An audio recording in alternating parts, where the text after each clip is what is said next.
కేసీఆర్ ప్రభుత్వంలో అమలైనటువంటి రైతు సానుకూల విధానాలన్నీ లేదా పథకాలన్నీ అమలుకు నోచుకోక ఈరోజు రైతులు ఏ రకంగా అవస్థలు పడుతున్నారో, అవస్థలు పడుతున్నటువంటి రైతుల జీవితాలే ప్రత్యక్ష ఉదాహరణ. దానికి ఇంకెవరో చెప్పాల్సిన అవసరం లేదు.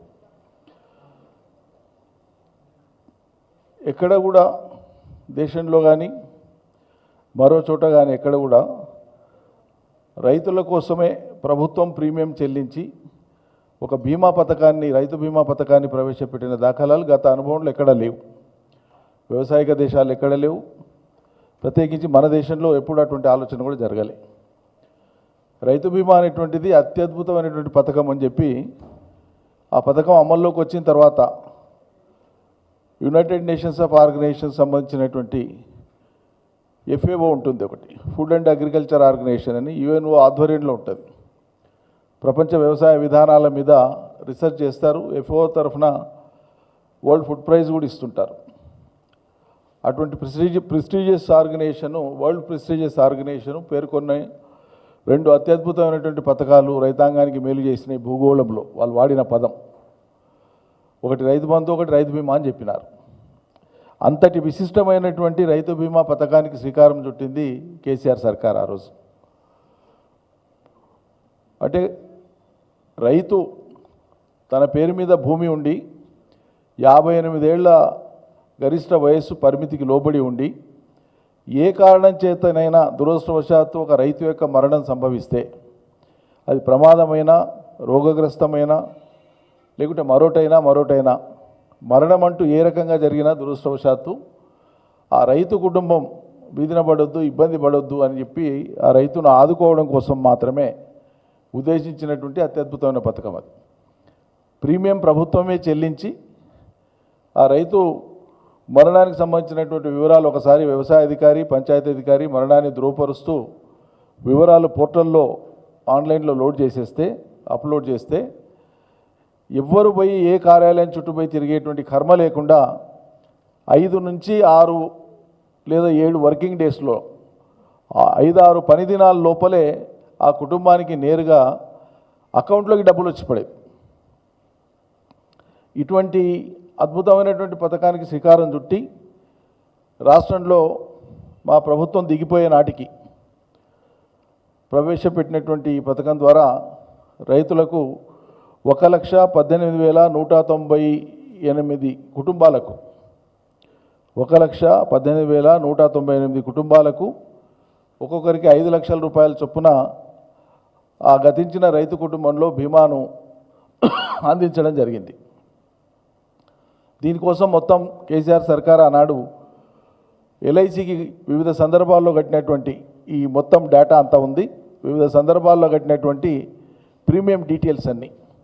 ఫస్ట్ ఇయర్లో ప్రీమియము ఉదాహరణకి మనం మొదలుపెట్టినప్పుడు ఫస్ట్ ఇయర్లో 2,271 ఉంటే అది ఏటేటా అది పెరుగుతూ పోయింది. ప్రీమియం ఇప్పుడు 3,829కి వచ్చింది. అట్లా ఏటేటా పెరుగుతూ పోయింది. ఈ మొత్తం కలిపి కేసీఆర్ సర్కారు ప్రీమియం కిందనే కట్టినటువంటిది, రైతు బీమా కోసం ప్రీమియం కిందనే కట్టినటువంటి మొత్తం డబ్బులు 6,122,65,00,000. మళ్ళీ చెప్తాను, 6,122,65,00,000 రూపాయలు ప్రీమియం కింద చెల్లించింది. అందుకు మన రైతుల యొక్క క్లెయిమ్స్ ఏవైతే ఉన్నాయో 1,18,198 కుటుంబాలకు రావడం జరిగింది. చెల్లించినటువంటి మొత్తం డబ్బు ఏది రైతు కుటుంబాలకు వచ్చినటువంటి డబ్బు 5,909 కోట్ల రూపాయలు. సరే, ప్రభుత్వం మారింది. వీళ్ళనాడు కొనసాగుతున్న పథకాలే కాదు, వ్యవసాయ పథకాలు, వాటికి అదనంగా మేము చేస్తామన్నారు. చాలా గప్పాలు కొట్టారు. అవన్నీ మనం చూసినాం. మరి ఈరోజు కేవలం 750 కోట్లు ప్రీమియం కట్టాలి సర్కార్. రైతు బీమా పథకం అమల్లో ఉండాలంటే ఈ సర్కార్ ప్రీమియం కట్టవలసినటువంటిది 750 కోట్లు.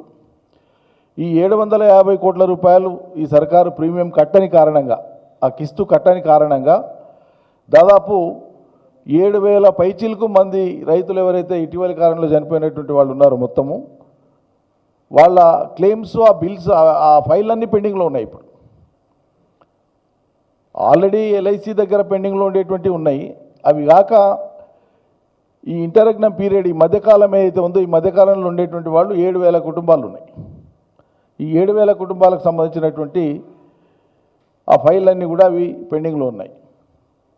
ఇవి ఇట్లా ఉండగా రైతుల ఆత్మహత్యలు 440 దాటింది, 440. ఇప్పుడు కరెంటు రాదు, నీళ్లు రావు, రైతు భరోసా రాదు, బీమా కిస్తు చెల్లించరు. మరి ఏమి ఇస్తున్నట్లు? మీరు ఎన్ని చెప్పింది అభయస్థంలో మీరు చెప్పినటువంటిది, వ్యవసాయం అనేటువంటి సబ్జెక్టులో మీరు చెప్పినటువంటిది, పంట రుణాలకు 3 లక్షల వరకు వడ్డీ లేని రుణం చెప్తిరి, 24 గంటల కరెంట్ చెప్తిరి లేదు, వ్యవసాయ యాంత్రీకరణ మొదలే పెట్టలేదు, వ్యవసాయ అనుబంధ రంగాలలో ఖాళీగా ఉన్న పోస్టులు భర్తీ లేదు, అసైన్డ్ పోడు భూములకు పటాభూములతో సమానంగా పరిహారం అని చెప్తిరి లేదు. సరే, ఇవన్నీ చెప్పుకుంటూ వచ్చారు. మరి ఇవాళ దాదాపు ప్రభుత్వ భూములను కుదవబెట్టి తెచ్చినటువంటి డబ్బు 10,000 కోట్లు. అవి తెచ్చి కూడా 2 నెలలకు ఎక్కువ అయిపోయింది. ఏమని తెచ్చిండ్రు? రైతు బంధు కోసం కావాలి, రైతు భరోసా కోసం డబ్బులు కావాలి కాబట్టి తెస్తున్నామని చెప్పినారు. మరి ఇవాళకి మీరు ఇచ్చింది ఎంత? 3 ఎకరాల లోపే. ఇక ఆ 3 ఎకరాలకు కూడా కంప్లీట్ చేసినామని వ్యవసాయ మంత్రి లేదు, పేమెంట్ చేయమని చెప్పినామని చెప్పి ఫైనాన్స్ మినిస్టర్ చెప్పిన మాట నేను మొన్ననే ప్రెస్లో చెప్పిన. అది ఉప ముఖ్యమంత్రి గారు 3 ఎకరాల లోపు ఉండేటువంటి మొత్తం క్లియర్ చేయమని చెప్పి ఇప్పుడే ఆదేశాలు ఇచ్చినానని ఆయన 3 రోజుల కింద చెప్పాడు. 20 రోజుల కిందనేమో 3 ఎకరాల లోపు అందరికీ ఇచ్చినామని వ్యవసాయ మంత్రి చెప్పాడు. ఎట్లా పరస్పర భిన్నంగా విరుద్ధంగా ఉన్నాయో మనం చెప్పినాం. కాబట్టి మరి 10,000 కోట్ల రూపాయలు భూములను విరుగుపెట్టి తెచ్చినటువంటి డబ్బులు రైతు బీమాకి, రైతు బంధుకి వేయకుండా, రైతు బీమాకు కనీసం కిస్తీ కూడా కట్టకుండా 10,000 కోట్లు తెచ్చినప్పుడు మరి 750 కోట్లు మాత్రమే రైతు బీమాకు ప్రీమియం కట్టడానికి సర్కారుకి ఎందుకు మనసు వస్తలేదు?